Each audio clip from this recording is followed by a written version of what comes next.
आज एक बहुत सुंदर प्रश्न हमारे परम स्नेही के द्वारा पूछा गया है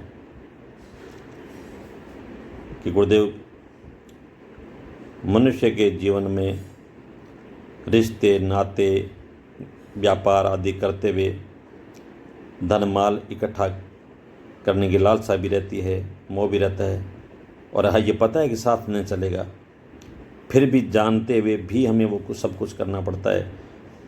तो हम कैसे आत्मा को परमात्मा में विलीन हो जाए, वो कर्म करें, यानी मुक्ति प्राप्त कैसे करें, और मनुष्य के जीवन का क्या महत्व है, कोई बताए। तो पहले तो जीवन का महत्व समझिए। यह समझिए कि 84 लाख योनियों के अंदर सब योनियों पर आपको जितने भी आपके आसपास या ध्यान में आ रही हैं, सर्वोत्तम योनि कौन सी है? मनुष्य की। क्यों है?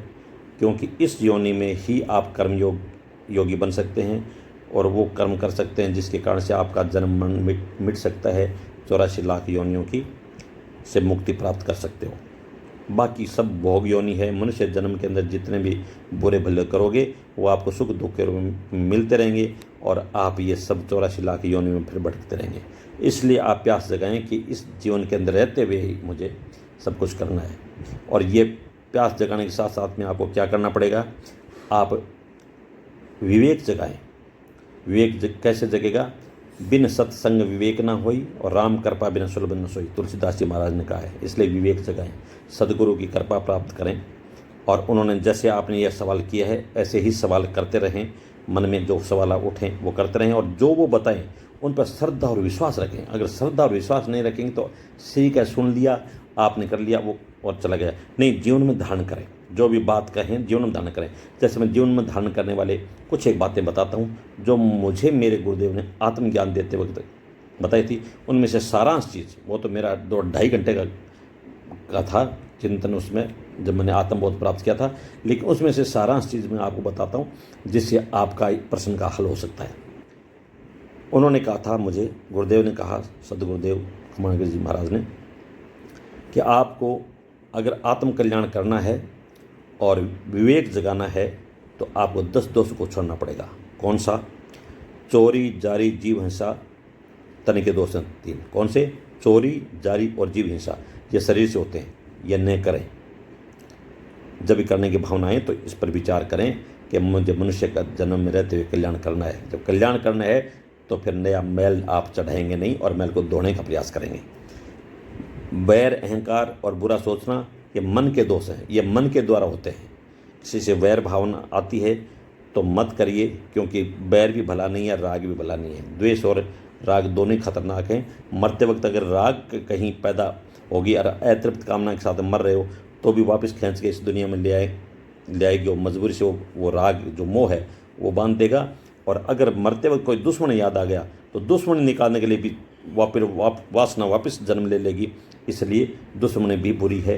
इसलिए राग और द्वेष को समय रहते ही छोड़ दो और छोड़ने का प्रयास करते रहो। और करते करते अभ्यास से जड़मती हो सुतान, धीरे धीरे सब जब छोड़ने के भाव होंगे तो दूर होगा। दूसरा है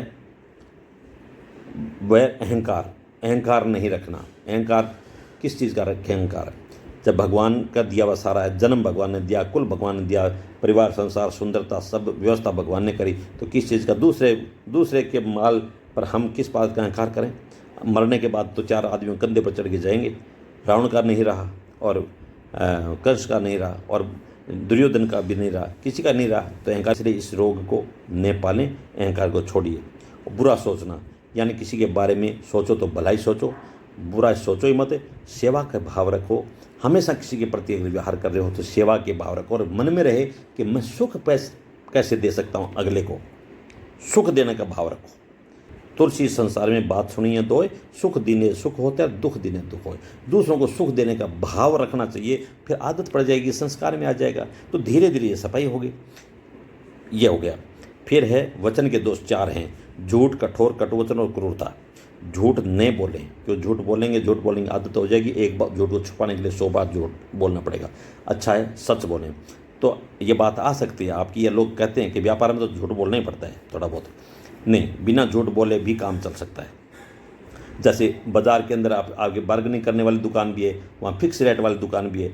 तो मैं तो जब भी गया हूँ फिक्स रेट वाली दुकान बड़ा आराम पाया हूँ, और वहाँ जाकर उनको पूछ लिया और वहाँ मैंने उसका हिसाब कर दिया। और जो काम बार्गेनिंग करने वाले में 1 घंटा लग जाता है वो मेरे 10 मिनट में 5 मिनट में चल गया, और भीड़ में वहाँ ज़्यादा देखता हूँ। अगर वो ये सत्य है तो ये भी सत्य है कि आप अगर झूठ का सहारा नहीं लेकर के सत्य पर आधारित होकर के अपना माल बेचेंगे, माल में गुणवत्ता रखेंगे, तो लोग माउथ पब्लिसिटी करके ही आपका माल बिक्री का रास्ता खोलेंगे और आपको खुशी मिलेगी। बस बात यह है कि आपको झूठ का सहारा लेने की कतई गुंजाइश नहीं है। झूठ छोड़ दीजिए, क्योंकि झूठ फिर आपको 84 लाख जन्मों में भटकाएगी। तो ऐसा फ़ायदा क्या ले लोगे उससे? झूठ से कुछ इकट्ठा कर भी लोगे तो फिर कई रूप में निकालेगा, इस जीवन में भी निकालेगा और अगले 84 लाख जीवन में भटकाएगा। झूठ कठोर नहीं बोलना, किसी के साथ में बोलना है तो विनम्रता के साथ बोलो। जो बात करनी है विनम्रता के साथ बोलो। न कठोर कहोगे तो आपका खून जलता है, अगले का खून जलता है। अच्छा यह है कि सच्ची बात है या जैसी बात है, आप विनम्रता के साथ बात करो ना। विनम्रता के साथ बात करोगे तो लोग आपसे मिलने के लिए आतुर होंगे, इच्छा रखेंगे वो बात करने के। झूठ, कठोर, कटु वचन, किसी को दूसरे आदमी को वही वचन कहो जो वचन आप सुनने में पसंद करते हो। आप अपने बारे में सुनने पसंद करते हो, वही वचन दूसरों को कहो। बोली तो अनमोल है, जे कोई जाने बोल, ही तराजू तोल के तब मुख बाहर खोल। इस बात को ध्यान रखें। और क्रूरता मतलब है कि गुस्से में आकर के अगर किसी बात को आप कहते हो, है ना, उलझुल बातें करते हो, बिना हुए भी ऐसी बात करते हो जिसमें आपने अगले को जलाने का ही काम करते हो। ये बातें हमें भी जलाती हैं, अगले को जलाती हैं। दोष है ये वचन का, तो ये आपके 10 दोष हो गए। कौन से याद हैं आपके? चोरी, जारी, जीव हिंसा, तन के दोष हैं 3। वैर, अहंकार, बुरा सोचना, मन के दोष हैं 3। झूठ, कठोर, कटुवचन और क्रूरता, ये वचन के दोष हैं। बस इन तन के, मन के और वचन के, इनसे अन्याय होता है। इनको आप सफाई करना चालू कर दोगे तो आपके मलिनता दूर होगी, मन साफ होगा, चित्त के अंदर भी कचरा नहीं भरेगा, और अहंकार होगा नहीं, जैसे इसमें आ गया अहंकार होगा नहीं, और बुद्धि में राग द्वेष पैदा नहीं हो। बस ये ध्यान रखो कि जो बुद्धि का काम लेना है तो सिर्फ भगवान की चर्चा में, चिंतन में लगाओ, बाकी तो अपने आप होगा। आप मत सोचना कि मेरे करने से कुछ हो रहा है। आपको जो भला या बुरा हो रहा है वो आपके प्रारब्ध कर्मों के हिसाब से अपने आप होगा। करते हो कन्हैया तुम ही मेरा नाम हो रहा है, यही है। शास्त्रों में लिखा है कि ऐसा लगता है कि मैंने ऐसा नहीं करता तो ऐसा नहीं होता, नहीं ऐसा होता। रावण को मरना था, राम को वनवास मिला के कई बदनाम हो गई। इसलिए अगर भगवान को जो करवाना है वो करवा लेगा, क्योंकि सोच वही तो देता है ना, वही सोच देता है। आप बैठे बैठे कोई सोच देते कि मैं आज वहाँ जाऊँ, तो सोच किसने दी? उसने अपने आप दे देगा। इसलिए आप तो मन की सफाई में लगे, और उसके बाद में जब ये दोष छोड़ोगे तो बदले में क्या मिलेगा आपको? क्षमा मिलेगा। मैंने गुरुदेव से कहा कि 10 औगण छोड़ेंगे, आपने कहा कि 10 छोड़ो, तो जीवन की गाड़ी चलेगी कैसे? अगर एक पुर्जा भी हटा लेते हैं गाड़ी में से तो फिर वही नहीं चलेगी, तो 10 हटाएंगे। तो उन्होंने कहा कि नकली पुर्जे निकाल दो, असली पुर्जे डाल दो। नकली तो मैंने बता दिए 10 दोष, असली कौन से? क्षमा, दया, अहिंसा, दान, मृदुवचन, सतवचन, तप, शील, सोच और संतोष। तो ये 10 पुर्जे आप इसमें डालिए। मोटा मोटी मैं बता देता हूँ आपको कि क्षमा, आप समझ गए कि अपने निर्बल को क्षमा करना, दया के भाव रखना, हमेशा कहीं अगर आपके सामने आपसे कमज़ोर आदमी आता है तो उस पर आप दया करें, दया के भाव करें, उनको सुख देने का प्रयास करें। दान, यानी अगर दान तो भूमि दान भी है, कन्या दान भी है, विद्या दान है, लेकिन सबसे बड़ी है ब्रह्मदान, है ना। आप जिस ब्रह्मदान को प्राप्त करने का प्रयास कर रहे हैं ये ब्रह्मदान ही है, तो इसका आदर करें। और मृदु वचन, मीठे बोलें, सतवचन बोलें। दान मैंने आपको बता दिया। एक है तप, यहाँ तप का मतलब है कि इंद्रियां बुरे काम करने के लिए, जैसे अगर जाने के लिए लालायित हैं तो उसको आप वहीं रोक दीजिए कि मैं ये कचरा मोल नहीं लेने वाला, क्योंकि मुझे जीवन का कल्याण करना है और 84 लाख योनि में नहीं जाना। वहीं छोड़ दीजिए। बस छोड़ेंगे तो छूट जाएगा। मन तो दोस्त भी है, मन दुश्मन भी है। आप दुश्मन बनाओगे तो खतरनाक दुश्मन है, आपको 84 लाख योनि में भटकाएगा। इस जीवन में भी आपको दंड दिलवाएगा जोरदार। और अगर आप इसको दोस्त बनाना चाहते हो तो दोस्त भी ये है, मन तो ज्योत स्वरूप है, अपना रूप पहचान। तो ये आपका आत्मा का ही भाग है। आत्मा के भाग है, लेकिन चंचलता के कारण से मन रूप में आपको लहर उठी हुई है, जैसे समुद्र में वो नज़र आती है। लेकिन हकीकत में देखा जाए तो पानी की लहर के अंदर जो पानी है और जो समुद्र में पानी है, कोई अंतर नहीं होता। तो वैसे ही मन, बुद्धि, चित्त और अहंकार, इनको मिटा देंगे तो ये आपकी इस आत्मा में लीन हो जाएंगे और आपका सत्कल्याण का रास्ता मिल जाएगा। और इसके बाद साथ में आपको काम मुख्य रूप से क्या करना है, धर्म, अर्थ, काम और मोक्ष, वो यात्रा करनी है। धर्म का मतलब अपने कर्तव्य का पालन करना है, कर्तव्य का पालन करना है। और धर्म का मतलब कोई हिंदू धर्म, मुसलमान धर्म, ईसाई धर्म, ऐसा नहीं है।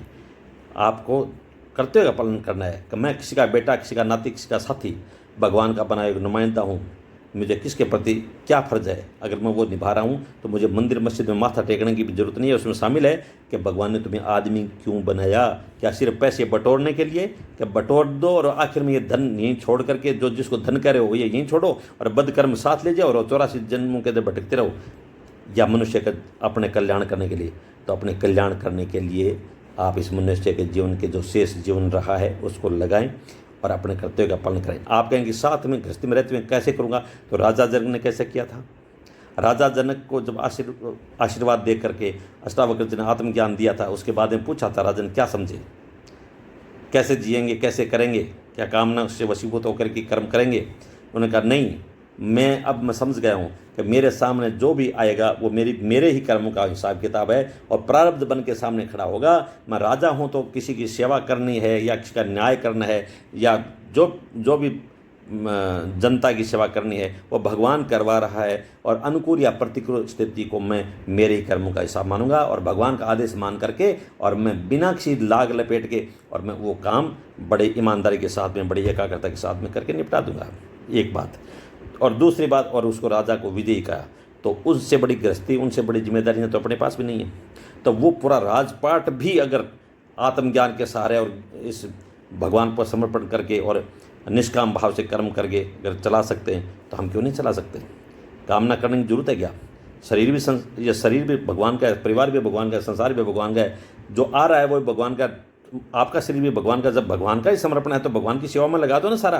बस भगवान को याद रखो कि भगवान का है, भगवान को चढ़ा रहा हूँ, यही भाव रखो। अगर खाना भी खा रहे हो तो मुंह के अंदर जो रोटी का टुकड़ा ले रहे हो तो मानो कि मैं भगवान के शरीर की सेवा कर रहा हूँ। देखो मज़ा आ जाएगा आपको खाने में, आपके शरीर का पालना भी हो जाएगी और भक्ति योग हो जाएगा। तो उसके बाद में धर्म व अर्थ, यानी उस कर्तव्य को पालन करने के लिए जितने रुपयों की जरूरत है उतनी कामना है। उसके बाद में भगवान अपने आप व्यवस्था करता है, चिंता मत करना। आपको आयतोबा करने की जरूरत नहीं है, जो लिखा है वो तो आएगा। कई गाड़ियों के पीछे लिखा होता है ना कि जो भाग्य में है वो तो लौट के आएगा, जो भाग्य में नहीं है वो आकर के भी चला जाएगा। इसलिए आप उस भाग्य पर वो अपने भरोसा रखो। लेकिन भाग्य का मतलब ये नहीं कि बैठे बैठे अजगर पड़ी उजाड़ में दातर मेलनहार, ऐसा नहीं। कर्म आपको पूरा करना है। जैसे भगवान कृष्ण ने कहा था कि अर्जुन कर्म पूरा कर रहा हूँ ताकि कर्म की भावना बढ़े लोगों में, वो निष्क्रिय होकर के और तमोगुणी भाव में और आलस्य में अपना टाइम नहीं बिताएं। इसलिए कर्मण्यवाधिकार रस्ते है ना, माँ फलेषु कदाचन है। इसलिए कर्म जो है नहीं छोड़ना है, सदकर्म के रास्ते पर आपको चलते हुए अपना कर्म करना है। धर्म अर्थ काम, काम का मतलब है कामना। कामना वही कामना करें, तृष्णा के रूप में न बदले। और कामना उस कर्तव्य को प्राप्त करने के लिए जो अर्थ की कामना है वही कामना है। और कामना रखो तो सिर्फ आत्म उन्नति की रखो और सदविचारों की रखो और भगवान को प्राप्त करने की कामना रखो। और वो बाकी संसार की कामनाएं तो अपने आप हो जाएंगी, वो भगवान करता है। भगवान कहता है मेरे समर्पण हो जाएगा तो मैं योग भी करता हूँ, यानी उसको व्यवस्था भी करता हूँ और उसकी रक्षा भी करता हूँ, है ना। और फिर असली उद्देश्य है मोक्ष, मोक्ष को प्राप्त करना। जैसे आपने कहा कि हम आत्मा को परमात्मा में विलीन करना चाहते हैं, तो करना चाहते हो तो कोई नहीं रोकेगा आपको, सिर्फ आपको संकल्प जगाना पड़ेगा।